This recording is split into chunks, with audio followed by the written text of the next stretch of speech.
Have you ever stood at the edge of your life and realized there's no way forward? You've done everything right, you've prayed, you've trusted, you've tried to obey.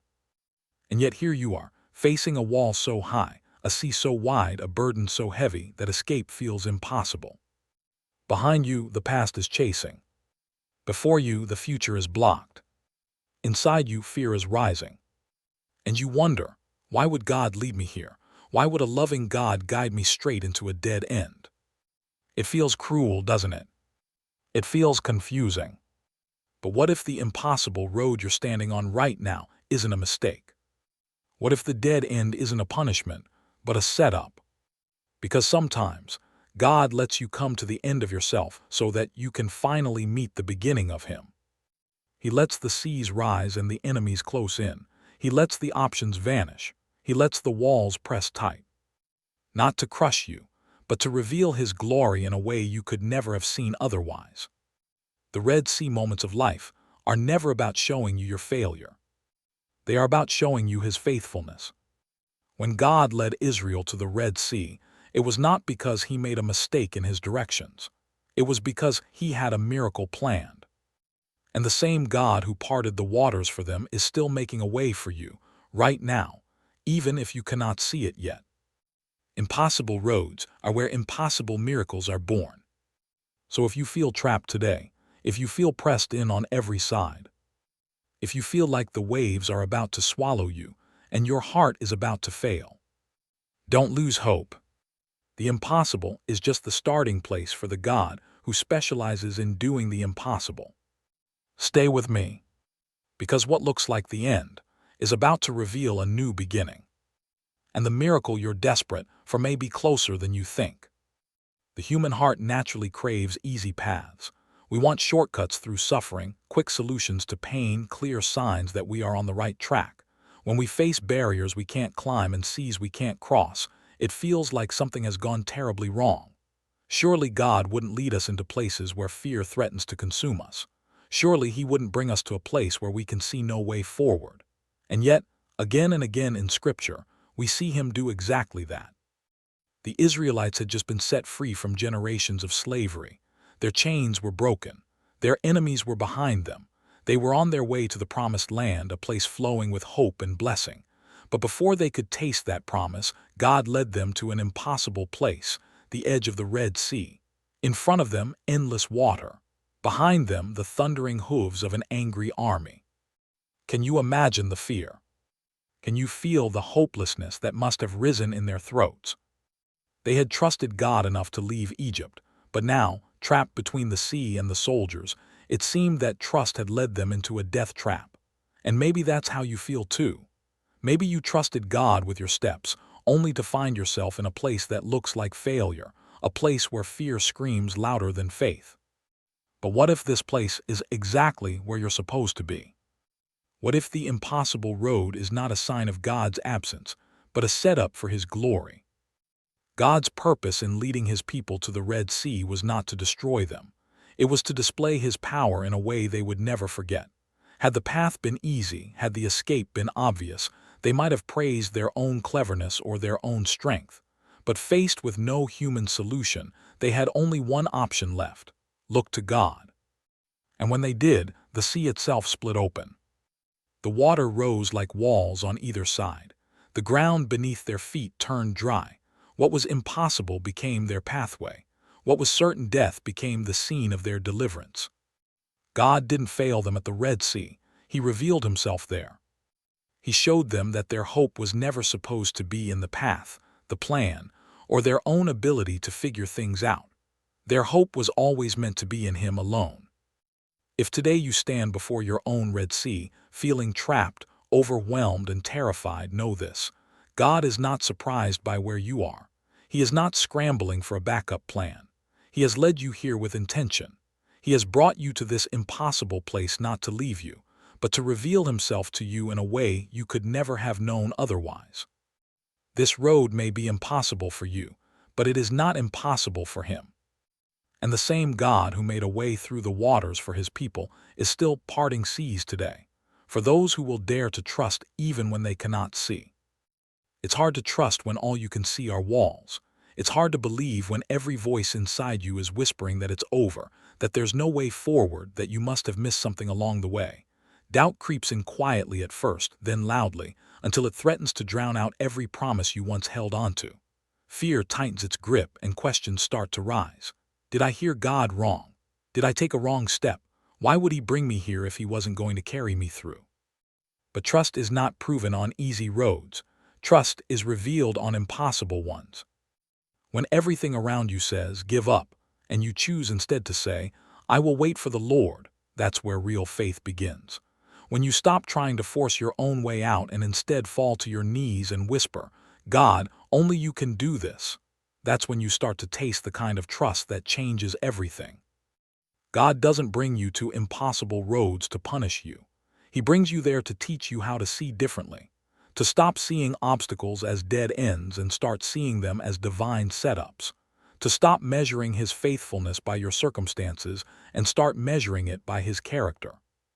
At the Red Sea, Israel could have given in to fear. They could have surrendered, blamed God, turned back, or scattered. But instead, in the middle of their terror, they listened to the voice of Moses, who cried out, Stand still and see the salvation of the Lord.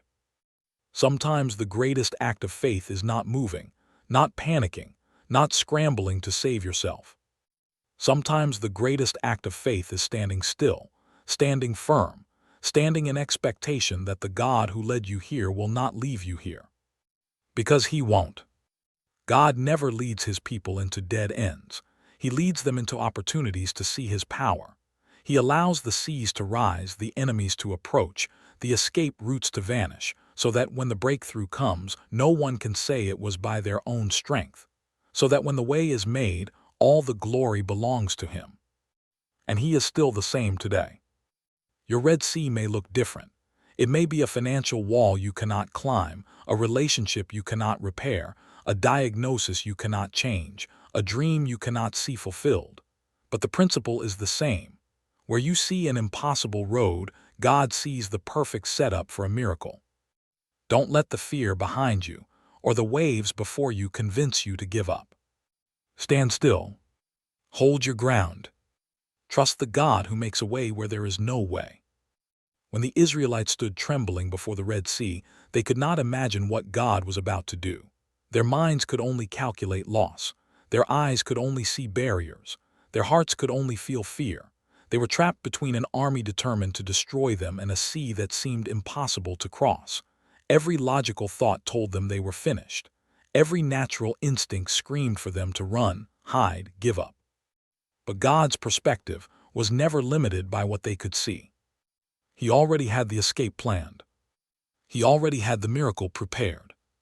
He already knew the exact moment when the waters would part. And the same is true for you. Right now, you may feel like your world is closing in. You may feel like no matter where you turn, the path is blocked. The options are gone. The hope is fading. Maybe you've prayed until your voice felt raw, believed until your heart felt tired, hoped until it seemed foolish to keep hopping. But the absence of visible progress is not the absence of God. God works in the unseen. He moves in the hidden places. He prepares deliverance while we are still stuck in confusion. Faith is not pretending the sea isn't real. Faith is standing at the edge of it and believing that God is still greater. Faith does not deny the fear or the impossibility. It simply refuses to let those things have the final word. And maybe that's exactly what God is inviting you into right now. Not a denial of your struggle, not a suppression of your emotions, but a deeper surrender, a deeper trust. Because sometimes the greatest miracle is not when the sea parts instantly. Sometimes the greatest miracle is when your heart chooses to trust while the sea still rages. It is easy to believe when the way is clear. It is holy to believe when it is not. So if you are waiting right now, waiting for the sea to move, the enemy to retreat, the path to open, know that your waiting is not wasted. God is doing more behind the scenes than you could ever imagine. Hold your position. Stand still. Keep trusting. Because at the right moment, his perfect moment, the impossible will bow to his command, and the road you could not create for yourself will appear by his power. The God of the Red Sea is still the God of your story. And he is not done yet. Faith is not just believing when the path is open. It is trusting when the waters haven't moved yet. It is choosing to stand still when every instinct inside you says to panic, to flee, to take matters into your own hands. Israel's story at the Red Sea is a mirror for every heart that has ever faced an impossible situation and wondered if God was still working. When they could no longer rely on their strength, when no clever plan could save them, when all their hopes were hemmed in by walls of water and walls of fear, then, and only then, did they see what God could do. Sometimes we don't realize how much we have been leaning on ourselves until everything we built collapses. Sometimes we don't recognize how shallow our trust has been until we are forced to stand with empty hands and say, God, if you don't save me, I cannot be saved. And though it feels like a terrifying place, it is actually a holy place. It is the place where human effort ends and divine power begins. God does not ask you to part the sea. He does not ask you to defeat the enemies. He asks you to trust him, to stand still, to watch, because salvation is not something we achieve, it is something he gives. The Israelites could have missed their miracle. They could have allowed fear to drive them backward into captivity. They could have let doubt paralyze them. But in that impossible moment, they chose to listen to the voice of God's messenger. Stand still and see the salvation of the Lord. They chose to stay when it made no sense to stay. They chose to trust when fear was louder than faith. And because they trusted, they walked on dry ground where death had once reigned. Your situation may feel impossible today. You may see no way forward. You may feel surrounded by forces you cannot defeat. But none of these things mean God is absent. In fact, they may mean he is closer than ever, ready to display his strength in ways you never imagined. It is not your job to open the way. It is your calling to stand firm in faith until he does. The same God who made the waters flee at his command is the same God who holds your life in his hands today.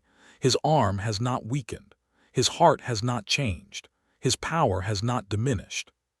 If you can just hold your ground a little longer, if you can just refuse to give up even when your heart trembles, you will see what generations before you have seen. The God who makes a way where there was no way. The God who turns dead ends into doorways. The God who leads his people through the deepest waters, not to drown them, but to deliver them. And when he moves, you will not just walk forward, you will walk free. It is a humbling thing to come to the end of your own strength. It is a place where pride dies slowly, where illusions of control crumble one painful piece at a time. When the Israelites stood at the Red Sea, they had no armies to defend them, no ships to carry them across, no secret weapon hidden in the camp. They had nothing left but a desperate faith in the God who had promised to deliver them. And sometimes, that's exactly where God wants us. Because as long as we think we can save ourselves, we will keep trying. As long as we believe we can manipulate our way out, fight harder, run faster, or build smarter, we will lean on our own abilities instead of his power.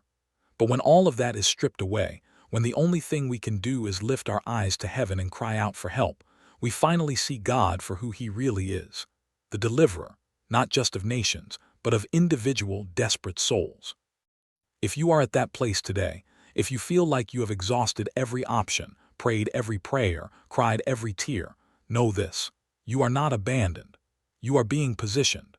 Positioned to experience a miracle that could only come from the hand of God. Positioned to walk through waters you thought would drown you. Positioned to witness the kind of faithfulness that can carry you through every storm that follows. And the path God creates for you will not look like anything you could have designed yourself. It will not follow the rules of human logic. It will not make sense to those who watch from the outside. But it will be unmistakably his. A way made not by human strength but by divine mercy. A road paved not with effort but with grace. God does not waste Red Sea moments. He does not bring his children to the edge of the impossible just to abandon them there. He brings them there to reveal a power greater than their fear, a love deeper than their doubt, a plan higher than their own understanding. And when the sea parts, and you walk through walls of water on ground that should not be dry, you will know it was never about your strength. It was always about his glory. You will not boast in your wisdom or your bravery or your resilience. You will boast in the God who made a way where there was no way. The God who turned your prison into a pathway, your fear into faith, your dead end into a doorway of destiny. And you will never forget the moment when, standing at the edge of all you could not control, you chose to trust the one who controls it all. That moment will mark you forever. The Red Sea was not the end of Israel's story. It was the beginning of a new way of life, a life marked by dependence on God, a life where victory would come not by the strength of their hands but by the movement of His. And the same is true for you. The impossible places you face today are not meant to destroy you. They are meant to redefine you, to teach you that survival is not the goal, transformation is. Before the Red Sea, Israel still carried Egypt in their hearts. They were free in body but not yet free in mind. Fear still ruled their decisions. Doubt still whispered louder than trust. They needed more than a change in location. They needed a change in identity. And sometimes the only way God can change who we are is by confronting us with what we fear most. Impossible roads force us to see that we are not who we thought we were. They strip away the masks we wear, the false securities we cling to, the shallow faith that looks impressive in the light but crumbles in the dark. They expose us, and in exposing us, they invite us into something deeper, something real. When God parts your sea, it will not just be an external victory. It will be an internal resurrection. The fear that used to paralyze you will lose its power. The doubts that used to dominate your mind will shrink in the light of His faithfulness. The old identity, the one shaped by fear, by failure, by human limitations, will drown beneath the waves, and a new identity will rise in its place. You will not be the same. And that is the point. God is not interested in leaving you as He found you. He is not content with shallow faith or half-hearted trust. He is shaping you into someone who knows, not just in theory but in the marrow of your bones, that He is enough. Someone who can stand at the edge of impossible roads without flinching. Someone who can look at the waves and still walk forward. Someone who has learned that even when the path is hidden, the God who leads never is. The Red Sea was not just about deliverance, it was about transformation. And so is your journey. Every step you take through the impossible, every tear you cry at the edge of uncertainty, every silent prayer you whisper when words fail, is shaping you into a person who carries the unmistakable mark of having walked with God through the fire and through the waters. And on the other side of this burning, on the other side of this brokenness, you will find that you are not who you used to be. You are stronger, wiser, softer, and more deeply rooted in the love that never let you go. You are being remade in the hands of the one who sees not just where you are, but where you are becoming. And His plan is perfect. When the sea finally parted, it wasn't because the Israelites had prayed the perfect prayer or found the right strategy. It wasn't because they had earned it with their goodness or impressed God with their strength. The sea parted because God, in His mercy, decided it was time. It was His initiative, His timing, His glory. And that is still true today. We live in a world that teaches us to believe that outcomes are the result of our efforts, that if we just work hard enough, believe strong enough, pray long enough, we can make anything happen.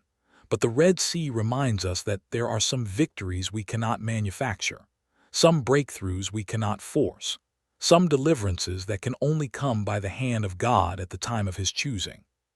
And that truth can be both humbling and freeing. It humbles us because it reminds us that we are not in control.